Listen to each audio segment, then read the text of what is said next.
Bonsoir Walter Boujna.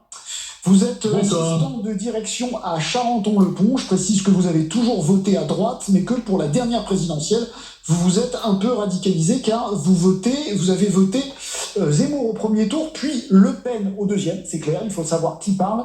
Nous le savons. Je suis un monstre. Pardon ?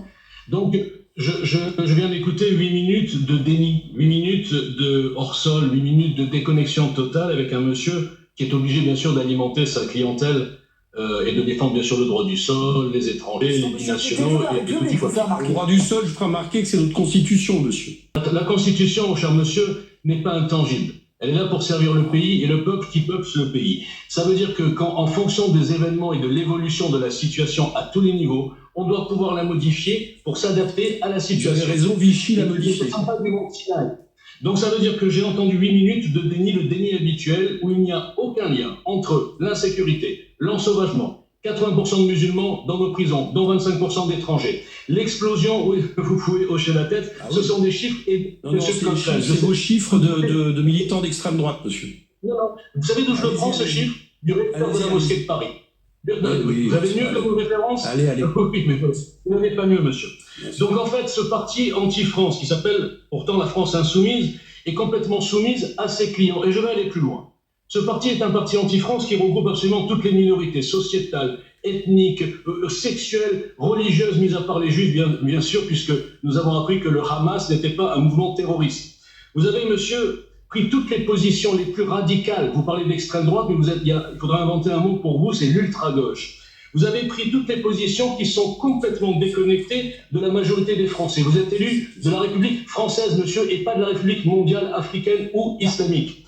Donc, vous étiez à 20%, je finis une phrase, vous étiez à 20% en 2022, vous êtes aujourd'hui à 12% maximum, et vous continuez la chute, vous êtes en train de vous suicider parce que vous êtes encore plus déconnecté que les socialo-progressistes depuis 40 ans. Pour ce qui est de cette loi immigration, si vous me donnez un seul élément... Est-ce qu'on peut laisser répondre Éric Coquerel? Non, mais je vais vous répondre. On est sur une téléservice public. Il y a quelques années, les propos de ce monsieur, qui sont des propos d'ultra-droite, racistes, xénophobes, véhiculant des fantasmes absolument sans réalité, ce serait fait dans l'arrière-fond d'un café. Et aujourd'hui, c'est sur une télé publique qu'on me met cet auditeur en face. Donc, excusez-moi, je ne vais pas passer mon temps à répondre. C'est le débat démocratique. Non, c'est pas le débat démocratique. Inviter un représentant de Zemmour en face de moi, là, pour vous donner la parole à un auditeur qui est un militant de M. Zemmour, ultra-droite. Si nous ne l'avions pas dit, si on l'a dit, en quelques minutes, remarquez qu'en quelques minutes, il vient de sortir des phrases qui sont, à mon avis, qui peuvent toutes être attaquées pour délit raciste. Voilà, donc voilà, ma réponse, elle est là. Bien. Walter, en un mot? Je vais juste finir, je vais le rassurer. Et je crois qu'il a déjà évoqué la chose, là on change de sujet, on parle de la République, la fausse démocratie, la République kidnappée. À savoir que finalement, ceux qui font les lois en dernier ressort, ce ne sont pas les députés, ce n'est même pas le président de la République qui peut se cacher derrière, c'est le Conseil constitutionnel. Ce sont 9 personnes qui sont désignées, bon, on sait comment, il y en a certaines qui n'ont aucune compétence juridique ni rien du tout, ils sont là pour assurer une voix. Non mais ça, alors franchement, Éric Coquerel n'y est pour rien. Non, mais justement, j'ai dit que je change de sujet. Éric Coquerel est en miel, je vais passer maintenant au Conseil constitutionnel. Donc aujourd'hui, ça veut dire quoi? Que cette loi, je suis désolé, monsieur Éric Coquerel, il fallait répondre. Voilà, on n'est pas répondu, comme d'habitude, on vous connaît. Donc, le Conseil constitutionnel va bien sûr enlever toute la substance de cette loi, et monsieur Macron, puisque lui, au fond, il ne l'aime pas trop, cette loi, et là, monsieur Coquerel a parfaitement raison, c'est un truc complètement artificiel, il va être content de dire, vous voyez, les Français, j'ai essayé, vous êtes 70% à vouloir qu'on fasse quelque chose, j'ai essayé, mais on ne peut pas, parce que le Conseil constitutionnel a dit non. Voilà. Donc nous sommes dans une fausse démocratie, il faut changer en profondeur.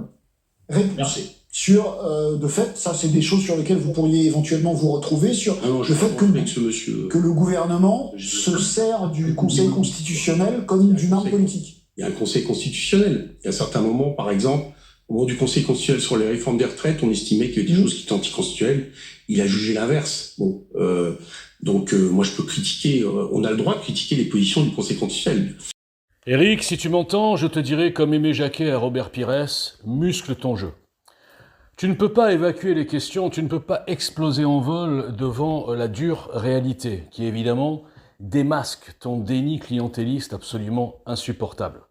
Je ne t'ai dit que des vérités statistiques évidentes que n'importe qui peut confirmer en France juste en ouvrant la fenêtre. Et ça s'est transformé, « Oh, je ne réponds pas à ce monsieur représentant de Zemmour. » Alors pour ta gouverne, Zemmour me boycotte comme absolument tout le paysage politique et même le Rassemblement national. Hein. Tout le monde me boycotte. Je ne suis représentant de personne, Éric. Je ne suis représentant que de GL citoyens que tu ne connais pas et qui pourtant dénoncent les aberrations constitutionnelle, sur la République, sur la démocratie, sur la politique globale, sur la pièce de théâtre dont tu fais partie, Éric. Donc je ne suis représentant de personne, je te balance des vérités en tant que simple citoyen, et un député de la République refuse de répondre en quasi m'insultant.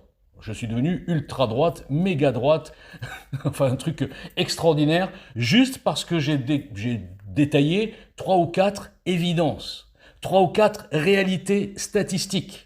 La réalité aujourd'hui est devenue raciste. Non, Éric, il n'y a que dans vos têtes de corrompus, de boutiquiers, qui chassent une clientèle bien précise, et vous êtes tous prêts à valider le Hamas, par exemple, n'est pas terroriste. Le Hamas, c'est de la résistance. De dire, ah ben non, il n'y a pas de problème avec l'islam en France, il n'y a pas de problème d'immigration en France, il n'y a pas d'insécurité, il n'y a pas d'ensauvagement, il n'y a rien, tout va bien, Madame la Marquise, tant qu'il y a le droit du sol et des naturalisations et des étrangers, deuxième génération, etc., qui vont voter pour nous, on est content. Il n'y a aucun problème, vous êtes tous fous. Il y a 70% en France d'ultra-droite. Et nous avons raison, nous sommes la France insoumise, soumise à nos clients et à l'islam, simplement. C'est une honte que des gens comme toi, Éric, et toute ta bande de charlatans soient des députés de la République française. Vous faites honte à la République française, la vraie.